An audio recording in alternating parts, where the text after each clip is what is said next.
the National News Desk, America's News. Now, I'm Dee Gatton, and the search for Nancy Guthrie continues tonight after the person detained by law enforcement was let go. Ryan Smith at the Live Desk with what he's saying, Ryan, about being questioned and also where investigators are looking now. The man at the center of last night's questioning, what many thought could be a major breakthrough in this case, he is now speaking out, saying he had absolutely nothing to do with the abduction of 84-year-old Nancy Guthrie. Do you feel you're owed an apology? Yeah, something I didn't do, yeah. Especially the way they acted. I mean, I know it's their job to do what they're doing, but to an innocent man, wow. And they didn't even, I think they don't even have evidence against me, so I don't even know how they got to me. Investigators released him after several hours overnight. They haven't said yet what led them to stop him. About an hour south of Tucson, Carlos says he's simply a delivery driver who at times works in the Tucson area. Now tonight, the FBI, as you see him here, they are intensifying that search north of Guthrie's home, focusing on multiple roadways across the Catalina foothills. And the New York Post here reporting tonight that agents here did in fact find a black glove today. The person seen in this newly released doorbell camera video yesterday is in fact wearing black gloves. You see it there. The Pima County Sheriff says since the release of this footage by the FBI, they have now received more than 4,000 calls to that tip line just in the past 24 hours. Nancy Guthrie's mysterious disappearance has reignited the conversation surrounding ransom kidnappings. Let's go to Emma Withrow from the Fact Check team. And as we look back in history, there have, of course, been several notable cases, extortion cases, here in the U.S. and beyond. What stands out to you? So there was one that I found that was one of the largest ransom payments ever reported. It was in 1983 when a Hong Kong billionaire, his name's Teddy Wang, he was kidnapped by organized criminals.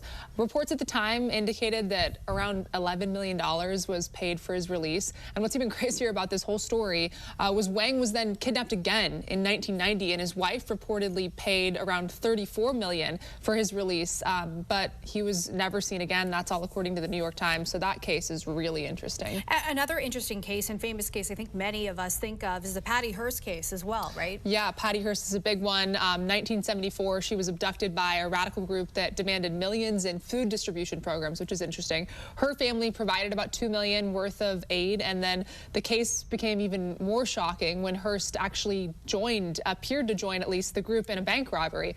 One of the even more infamous cases happened a year before that. All this type of stuff went down in the 1970s when John Paul Getty III, the teenage grandson of an oil billionaire, was abducted. Kidnappers demanded $17 million. His grandfather initially refused to pay, and then after a part of the teen's ear was mailed to a newspaper, reduced ransom of about $2.2 million was ultimately paid to get him back. Just gruesome details. Emma, yeah. Thank you. For more on this Fact Check team topic, including links to Emma's sources, scan the QR code or visit thenationaldesk.com. Major breakthroughs in Nancy Guthrie's disappearance this morning. Overnight, police did detain a person for questioning in connection to this case after a traffic stop. And just hours earlier, the FBI released haunting new surveillance video. The footage chilling, and still this morning, Nancy is nowhere to be found. Joining us right now with the latest developments in this investigation, former FBI special agent in charge and head of the Chicago PD, Jody Weiss. I want to get right into it, Jody. We want to start with this latest person that was taken into custody after a traffic stop. It went further than that, though. They also searched his house and another car. What were your thoughts about this? When you heard they had detained someone during a traffic stop, does that mean they were surveilling someone and then just decided to take them into custody? Well, Jan, I think they were waiting for a search warrant.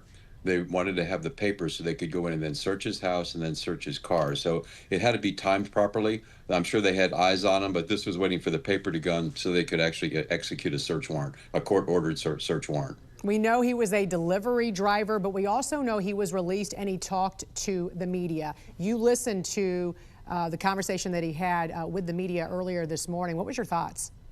He seemed very forthcoming. He basically said, yeah, they thought I matched the description. They thought it was my eyes.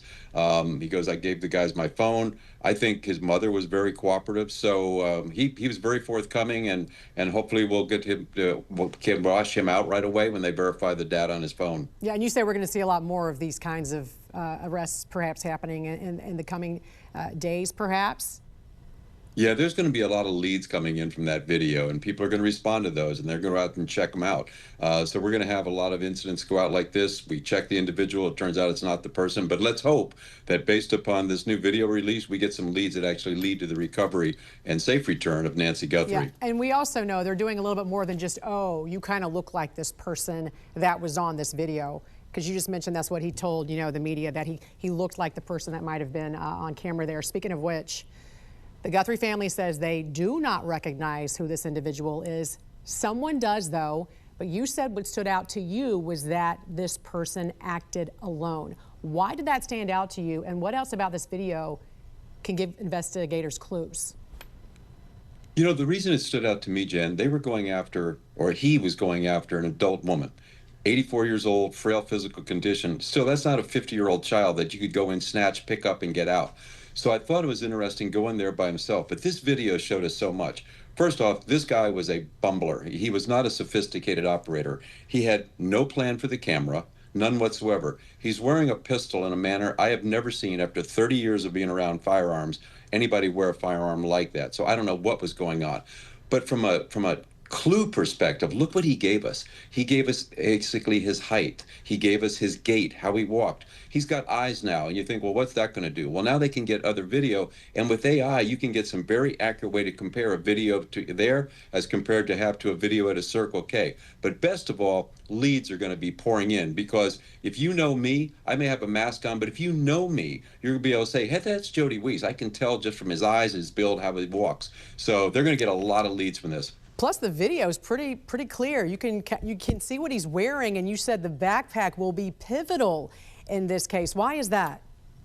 Well, I say that only because it's a known. Now they have something to compare with other systems. The FBI is very good about having massive databases of everything. So they can start looking and find out, okay, it's this type of backpack. Where was it purchased? Is it sold locally at a particular store in Tucson?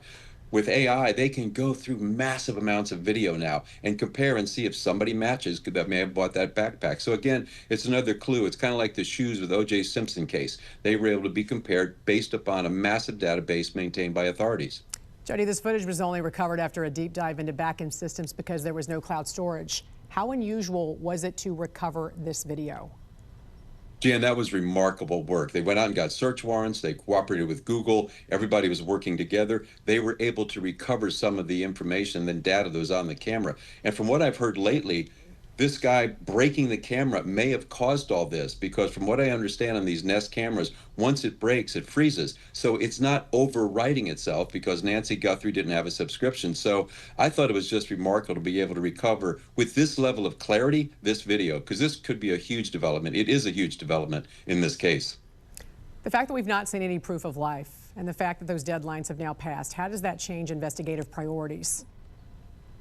They really don't. The number one priority is to try to save human life. So they're going to be working really hard. Now more leads are going to be coming in. So I think they're just going to keep working hard and try to find her and follow the evidence as it leads them. Very quickly, a lot of folks at home might be watching this and going, okay, if you're ever in a situation like this, you're in your house at night, you see something on your doorbell camera, what do you do? Do you try and hide? Do you grab a weapon? What should you do?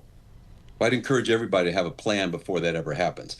You know, if nothing else, have a safe room that you can get into. Keep your old phone. Don't turn it in, because even if it's an old phone, you can always call 911. So kind of have a ready room. Could be a back bedroom, wherever you could get, where you might have a flashlight, you have a firearm, you have a phone. Call 911. Let them know what's going on, because then there's a recording, and let the intruder know what you're going to do if he enters your bedroom. But have a plan in place. You don't want to try to work this out as somebody's breaking into your house. So you should yell to the intruder, I'm calling 911, I have a gun. You should say that right off the top to the intruder. Exactly. Again, with 911, it's a recording. So if you have to use deadly force, you will know they can support your argument that this individual had the ability to hurt you, the opportunity, and the motive. And you've got a recording right there with law enforcement. So definitely call the police. Former FBI Special Agent in Charge and head of the Chicago PD, Jody Weiss, thanks for joining us. Yes, ma'am. Have a great day. You too.